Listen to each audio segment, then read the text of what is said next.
आपकी खबर आपका फायदा में आपका स्वागत है। इंटरनेट पर कुछ भी पूरी तरह से सुरक्षित नहीं है।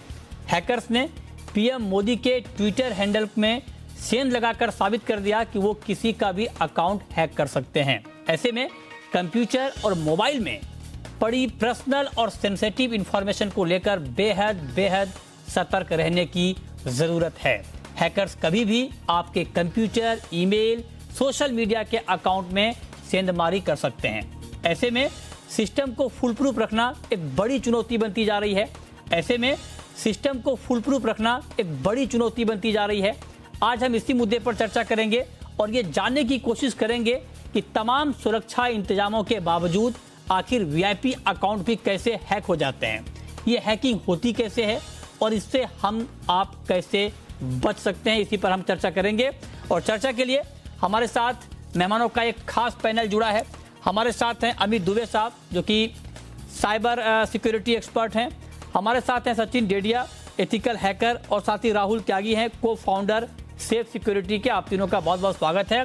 चर्चा की शुरुआत करें उससे पहले आज के जो हमारे अहम सवाल हैं वो हम आपको बता दें और उन्हीं सवालों का जवाब हम तलाशने की कोशिश आज के इस कार्यक्रम में करेंगे। सबसे पहला सवाल, बड़ा सवाल, कि आखिर हैकिंग किस तरह से होती है, हैकर्स किन खामियों का फायदा उठाकर हैकिंग करते हैं, ये सबसे अहम सवाल है। दूसरा बड़ा सवाल कि तमाम सुरक्षा इंतजामों के बावजूद वीआईपी अकाउंट भी कैसे हैक हो जाते हैं, वीआईपी अकाउंट भी सेफ क्यों नहीं है। और तीसरा बड़ा सवाल कि आखिर जिस तरह से हैकिंग हो रही है उससे बचने के जरूरी उपाय हैं क्या।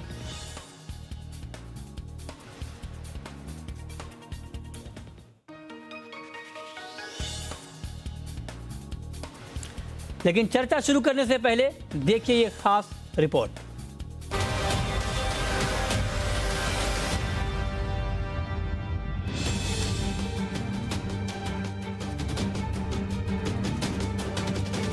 पीएम के ट्विटर हैंडल के हैक होने की खबर से ट्विटर के फुल प्रूफ सिस्टम पर सवाल उठ रहे हैं। हैकर्स ने पीएम के ट्विटर अकाउंट को हैक करके ये साबित कर दिया है कि वो कहीं भी सेंध लगा सकते हैं। इससे पहले भी सितंबर 2020 में हैकर्स पीएम के ट्विटर अकाउंट पर हमला बोल चुके हैं। हैकर्स ने इससे पहले जुलाई 2020 में बड़े पैमाने पर दुनिया भर के तमाम राजनेताओं और अरबपतियों के ट्विटर अकाउंट्स पर सेंध लगाई थी। इसमें लोगों से बिटकॉइन दान करने की अपील की गई थी। हैकर्स की इस करतूत को किंग बिटकॉइन स्कैम नाम दिया गया था। दरअसल हैकर्स बैंकों, वित्तीय संस्थानों, वेबसाइट, ईमेल और सोशल मीडिया प्लेटफॉर्म्स को निशाना बनाते हैं।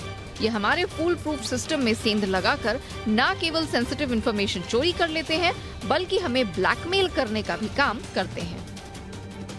पहले आपको समझना होगा कि आखिर हैकर्स आपके सिस्टम तक पहुंच कैसे बनाते हैं। इसका बड़ा जरिया फिशिंग है। मोटे तौर पर फिशिंग एक फ्रॉड ईमेल के जरिए सिस्टम में दाखिल होता है। इस मेल में कुछ भी हो सकता है, जैसे आपका डेबिट कार्ड रद्द हो गया है और कार्ड नंबर या आधार नंबर बताने पर ही आपको नया कार्ड जारी किया जाएगा। आपको लग सकता है कि बैंक ने ये जानकारी मांगी है, लेकिन ये हैकर हो सकता है। वहीं मैलवेयर के जरिए भी आपका सिस्टम हैक हो सकता है। ये एक सॉफ्टवेयर है जो किसी सिस्टम की जानकारी चोरी कर लेता है। अनजाने लिंक पर क्लिक करने या नकली सॉफ्टवेयर इंस्टॉल करने की वजह से मालवेयर इंस्टॉल हो सकता है। 3 खतरनाक मालवेयर में ट्रोजन, स्पाईवेयर और की लॉगर मुख्य है। ये आपके password, chat, credit card number या अन्य जानकारी चुरा लेते हैं। कई बार आप गलती नहीं करते हैं, बल्कि जिस एप्लीकेशन या वेबसाइट का आप इस्तेमाल कर रहे हैं उसकी प्रोग्रामिंग में खामियां हो सकती हैं। ऐसे में बैंक, वित्तीय संस्थाएं और सरकारी वेबसाइट्स अपने सिस्टम को फुल प्रूफ रखने की कोशिश रखती हैं ताकि कोई हैकर्स सेंध न लगा सके। अब हैकर्स से बचने के उपाय पर बात करते हैं। सबसे पहले अच्छे एंटीवायरस सॉफ्टवेयर का ही इस्तेमाल करना चाहिए। मजबूत पासवर्ड के साथ लॉग आउट करना और सिस्टम को शट डाउन करना ना भूलें। मोबाइल है तो उसमें भी एप्लीकेशन यूज करने के बाद उससे लॉग आउट कर दें। सुरक्षित और भरोसे वाले ऐप ही इंस्टॉल करें और इसे डाउनलोड करने से पहले परमिशन चेक करें। उसकी रेटिंग जरूर देखें। थर्ड पार्टी ऐप स्टोर से ऐप कभी न लें। पब्लिक वाईफाई नेटवर्क से बैंकिंग या कोई ऑनलाइन ट्रांजैक्शन बिल्कुल ना करें। यह आपके सिस्टम में सेंध लगा सकता है। ऐसे में कहना गलत नहीं होगा कि थोड़ी सी सावधानी हटी नहीं कि दुर्घटना घटी। ब्यूरो रिपोर्ट, जी मीडिया।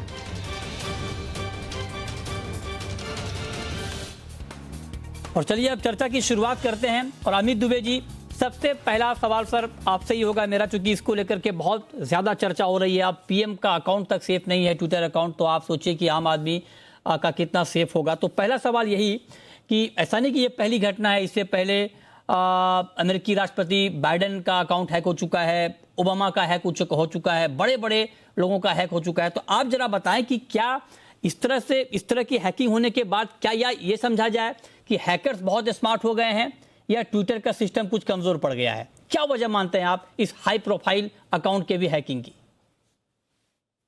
देखिए मृत्युंजय जी, हैकर हमेशा से स्मार्ट रहे हैं, मैं तारीफ नहीं कर रहा हूं, पर ये सच है। क्योंकि हम लोग हमेशा उनको चेस करते रहते हैं और हम उनसे सीख रहे होते हैं, ये हालत होती है हमेशा।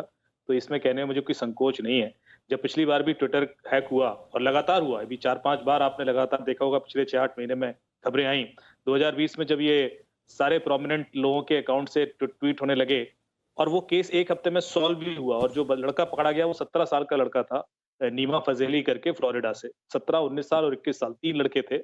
जो मेन हैकर था वो 17 ईयर्स ओल्ड था, और उसने कैसे हैक किया था, पर उसने पूरा सिस्टम बताया। जो चीजें लीक हुई वो डिस्कॉर्ड करके एक ऐप है, उस पर उसने चूंकि प्रमोट की थी अपनी ये हैकिंग कैपेबिलिटीज, इस वजह से वो पकड़ा भी गया।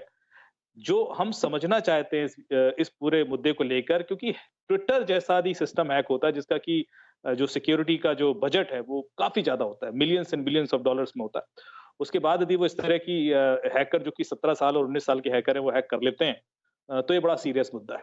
अच्छा, एक चीज हमने लगातार देखी है कि जब भी ट्विटर हैक हुआ है तो इसमें जब हम समझने की कोशिश करते हैं कि हैकर अचीव क्या करना चाहता है, जैसे पिछली बार उसने बिटकॉइन को लेकर एक भ्रम फैलाया और लोगों से पैसे मांगे, इस बार भी उसने बिटकॉइन को लेकर ही भ्रम फैलाने की कोशिश की है।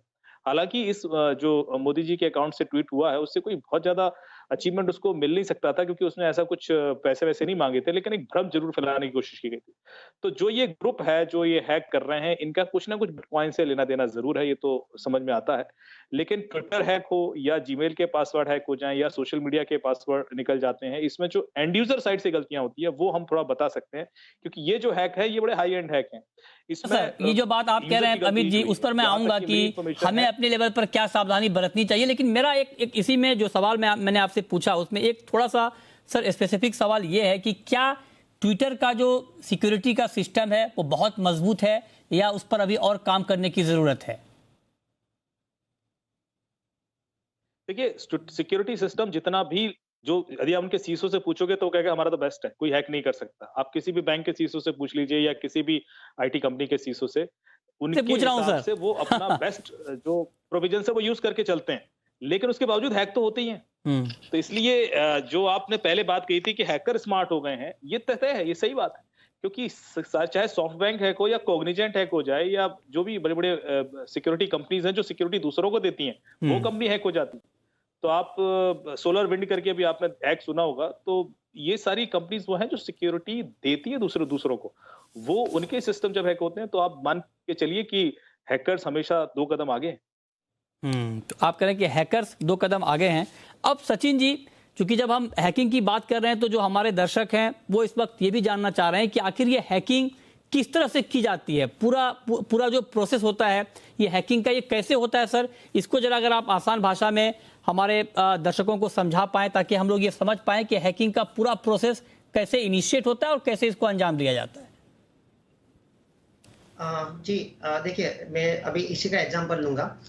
जैसे अमित जी बता रहे थे कि ट्विटर इटसेल्फ बहुत सिक्योर है, तो पहले कोई भी हैकर रहेगा वो ट्विटर के ऊपर ही अटैक करने की ट्राई करेगा कि यूजर ने कुछ वीक पासवर्ड रखे कि नहीं, कि उसका ओटीपी है कि नहीं है। मतलब वो जिधर हमारे अकाउंट्स है, जैसे इंस्टाग्राम हो गया, फेसबुक हो गया, जीमेल हो गया, उसके पासवर्ड्स के ऊपर ही ट्राई करेंगे, उसके वीक पासवर्ड अटेम्प्ट करेंगे। ये फर्स्ट अटेम्प्ट रहता है, मतलब ये पहला तरीका रहता है। अब जहां तक मोदी जी का ये जो ट्विटर अकाउंट भी हैक हुआ था, दूसरा एक तरीका ये होता है कि जितने भी सोशल मीडिया अकाउंट्स हैं इनके एक एपीआईज लगे हुए होते हैं। जैसे शायद एक थियरी है और शायद ये सही भी है कि मोदी जी का खुद का एक वेबसाइट भी है जहां पे इन्होंने अपने सोशल मीडिया के अकाउंट्स लिंक करके रखे हुए हैं। इंस्टाग्राम लिंक करके रखा है, फेसबुक है, ट्विटर भी है।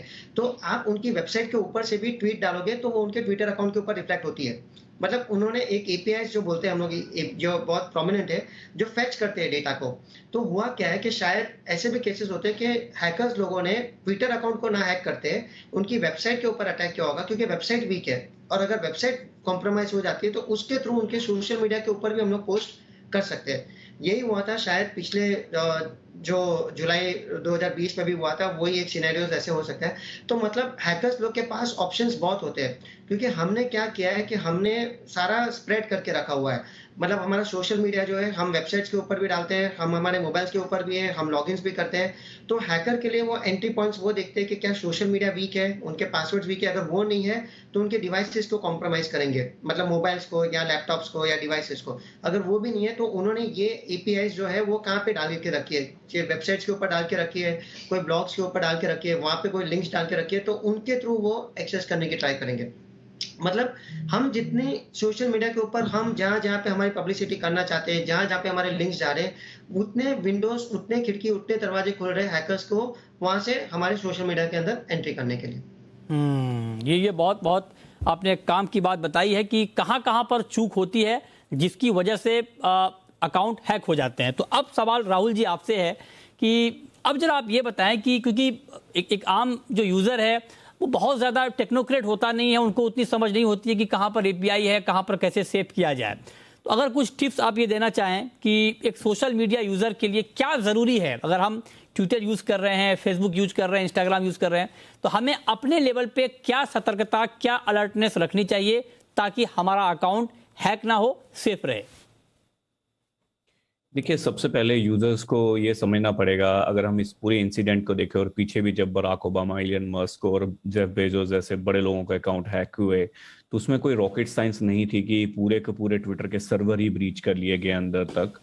इस अटैक को हम सोशल इंजीनियरिंग अटैक बोलते हैं। अब अगर किसी इंडिविजुअल को टारगेट कर लिया जाता है किसी क्रिमिनल के द्वारा, वो उसको एसएमएस भेजेगा, वो उसको कैलेंडर इनवाइट भेजेगा, वो उसको व्हाट्सएप मैसेज भेजेगा या सिंपल एसएमएस भेजेगा, ईमेल करेगा विथ सेम लिंक कि किसी ना किसी तरीके से वो उसके ऊपर क्लिक करे। और जैसे अगर किसी आप टेलीकॉम कंपनी के उपभोक्ता हैं तो आपको डेटा भेजा जाएगा कि आपका सिम कार्ड बंद कर दिया जाएगा, नहीं तो आप क्लिक कीजिए, या फिर आप इस डेटा को क्लेम करने के लिए ये फॉर्म फिल कीजिए। तो इस चक्कर में जो लोग कहीं ना कहीं एक इतने एंट्री पॉइंट्स होते हैं, कहीं ना कहीं गलती कर देते हैं, क्योंकि 24 घंटे आप सिक्योरिटी माइंड नहीं रख सकते।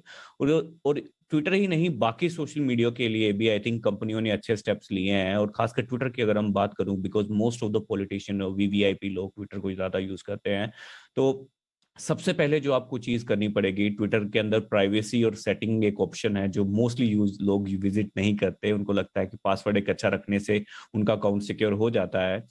आपको प्राइवेसी एंड सिक्योरिटी सेटिंग में जाके 2 फैक्टर ऑथेंटिकेशन अनेबल करना पड़ेगा। ये सिमिलर वैसा होता है जब आप ऑनलाइन बैंकिंग करते हैं, जैसे आप ट्रांजैक्शन कंप्लीट करने वाले होते हैं तो आपके पास ओटीपी आता है, तभी आपका ट्रांजैक्शन कंप्लीट होता है।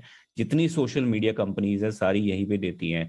यहाँ पे एक यूजर जो गलती ये करता है, वो जो ओटीपी होता है वो एसएमएस के जरिए मंगवाने की कोशिश करता है, क्योंकि हर एक कंपनी इसका फैसिलिटी देती है, जो कि अब सिक्योर नहीं है। क्योंकि अगर आपका मोबाइल कॉम्प्रोमाइज हो जाता है तो कोई भी बंदा आपके एसएमएस इजीली सकअप कर सकता है। तो इसलिए ऑथेंटिकेशन बेस्ड एप्लीकेशन यूज करनी चाहिए यूजर को, जो कि 99% सिक्योर होंगी बजाय कि किसी स्टैंडर्ड मेथड के। क्योंकि अगर क्रिमिनल को आपका पासवर्ड भी पता लग जाता है तब भी वो आपके अकाउंट के अंदर से नहीं लगा पाएगा। जी, अब मेरा अगला सवाल सर आपसे ये होगा कि जब इस तरह की हैकिंग होती है, हाई प्रोफाइल अकाउंट की हैकिंग, तो उसके पीछे की मंशा आखिर होती क्या है? क्योंकि जब आम यूजर की हैकिंग होती है तो समझ में आता है कि पैसे मांग रहे हैं या कुछ डिटेल इंफॉर्मेशन मांग रहे हैं, लेकिन जब हाई प्रोफाइल, अब आप देखिए कि जो ताज़ा एग्जांपल है प्रधानमंत्री मोदी जी का, वो थोड़ी देर में ही एक्सपोज हो गया और क्लैरिफिकेशन आ गया, तो कुछ मिला नहीं उसको। तो इसके पीछे एक्चुअल मंशा आपको दिखती क्या है इस तरह की हैकिंग के पीछे? देखिए, अलग अलग मोटिवेशन होते हैं हैकर्स के। जैसे कि आपने कहा कि पैसा तो होता ही है, लेकिन इसके अलावा पॉलिटिकली भी लोग हैक करवाते हैं। एपीटी हैकर्स होते हैं, जो स्टेट स्पॉन्सर्ड बॉडीज होती हैं, जो हमारी नेबरिंग कंट्रीज हैं, वो भी डिस्ट्रप्शन फैलाने के लिए भी हैक कराती हैं। यहाँ पर जो फायदा दिखता है मुझे इंस्टेंटेनियस ये दिखता है कि उसको ये लगा होगा कि बिटकॉइन की वैल्यू भी गिर रही थी जब से न्यूज आई कि रेगुलेशन आ रहा है क्रिप्टो करेंसी के अगेंस्ट, भारत सरकार ला रही है। तो आपने देखा होगा बिटकॉइन की वैल्यू गिरी, बाकी करेंसीज भी लोग थ्रो आउट कर रहे थे, बेच रहे थे। अभी ये एक न्यूज आने से इंस्टेंटली बड़ी होगी और उस वो जो आधे घंटे 1 घंटे का जो उसको विंडो मिला उसमें कई लोगों ने करोड़ों कमा भी लिया होंगे। तो वो फायदा एक हो सकता है इंस्टेंटेनियस, क्योंकि जब तक चीज क्लियर होती है और यदि कोई उस न्यूज के बेस पर खरीदना शुरू कर दे और बढ़ जाए, वो हम फ्लक्चुएशन देख सकते हैं। तो ये एक इंस्टेंटेनियस गेन लगता है मुझे, क्योंकि बहुत ज्यादा उसको ऐसा कोई बड़ा विंडो मिला नहीं। हार्डली मेरे ख्याल से आधा पौन घंटे के अंदर ये चीज एक्सपोज हो गई और क्लोज भी हो गया और डिलीट भी हो गया, उसका ब्लॉग भी डिलीट कर दिया गया। लेकिन जैसा कि आपने कहा, अलग अलग मोटिवेशन होते हैं।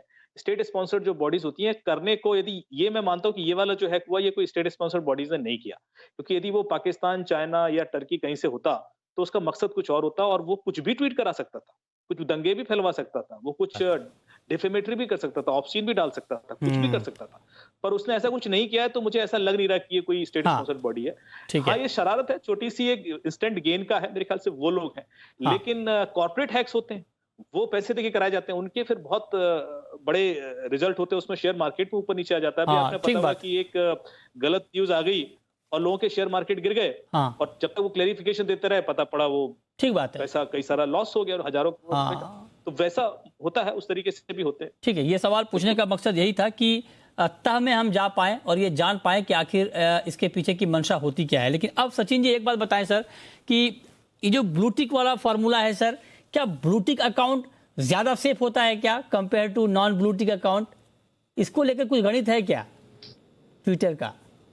जी बिल्कुल नहीं सर, मतलब जैसे अगर टेक्निकल पॉइंट व्यू से देखा जाएगा तो ब्लू टिक वाला अकाउंट और नॉन ब्लू टिक वाला, इनफैक्ट ये तो उल्टा होता है सर, कि जितने ब्लू टिक वाले अकाउंट होते हैं उतने हैकर्स के नजरों में ज्यादा आएंगे, बिकॉज अल्टीमेटली उनको वैल्यू दी जा रही है, उनकी कुछ फेमस मतलब उनके फॉलोअर्स ज्यादा रहेंगे, तो वो तो मतलब हम ऐसे बोल देंगे कि they are more in the eyes of the hackers. मतलब ये है कि भाई ब्लू टिक वाला अकाउंट हैक करके हमने दे दिया तो हमें मतलब वी आर वेल, मतलब हम काफी केपेबल है करके, तो इनफैक्ट वो तो और भी हैकर्स की नजरों में रहेंगे करके।